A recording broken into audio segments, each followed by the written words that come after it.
Hi, my name's Hayley and this is Justin, and we are Kane's parents.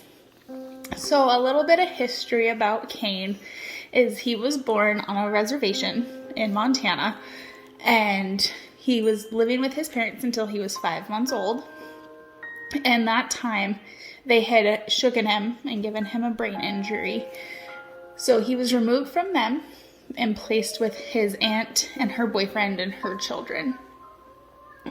He lived with them from the time that he was 5 months old until he was 9 months old. And in that time, he had been bitten, strangled, had 15 broken bones, had been starved, pretty much left in this back room, and just left there. And they had also shaken him, causing yet another brain injury. And that one was so severe that he had to be rushed to the hospital to have surgery, to have a VP shunt placed in order to drain the fluid and the blood from around his brain. And once that was done, he was placed into foster care. He was with another foster family who took wonderful care of him, whom we love dearly. We still have contact with her. And she took care of him for a month, and when she found out his case was moving to adoption, they decided to have him go somewhere that could possibly adopt him. And so that's when he came to our house. We always joke that we just found him in a parking lot because we actually drove for 4 hours for a medical appointment for Justin.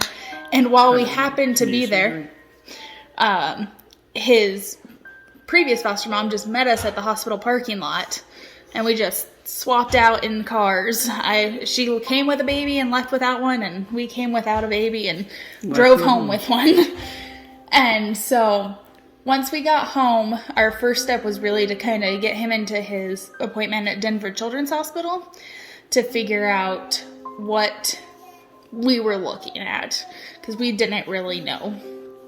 And that first appointment was just a whirlwind.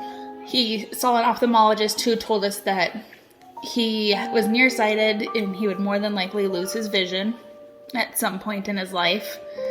We had, I think he saw 8 different doctors that day, and they all told us how far behind he was, that he wasn't meeting any milestones. So he was almost a year old at this point and essentially functioning as like a 3 or 4 month old. They essentially told us that he'd probably end up in a wheelchair, and don't be surprised if we'd have to spoon feed him the rest of his life. He wouldn't be able to talk, essentially do anything, is what we were told, is he'd be kind of wheelchair bound and unable to do anything for himself. So then Justin got to take over and do all the hard work. Yeah, I would, 4 therapies a week? We had occupational therapy, physical therapy, speech therapy. What was the other one? Play therapy. Play therapy. It was a lot of work. He went from being able to essentially kind of be able to pull himself around on the floor with his right arm, and that was it. To me, working with him at physical therapy, I used to wear I don't even know what it's called. It's some kind of apparatus so that he could use my legs so I could help teach him to walk.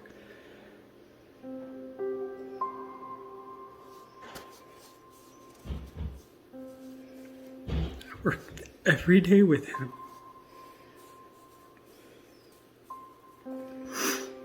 He never gave up. He'd, of course, now want to do some things, but man, he'd keep at it. Kept at it every day. And now he's now amazing. You look at him and you would have never even remotely thought that he went through any of this. He's 5 now. He just turned 5 at the beginning of last month. He's still in special education services at school. Unfortunately, he will probably need special education services for the rest of his life. But he was in a developmental class last year because he just wasn't functioning at that level. This year he's not even in a developmental class. He's in a gen ed class with all his same peers, and he's doing wonderfully. He goes outside, he jumps on the trampoline. He can now ride a bicycle. He learned how to ride a bicycle without me having to do much to teach him. Learn faster than our 7-year-old. He asked me one day, Dad, can you take off my training wheels? And I told him, I said, I can, but you're gonna fall, bud.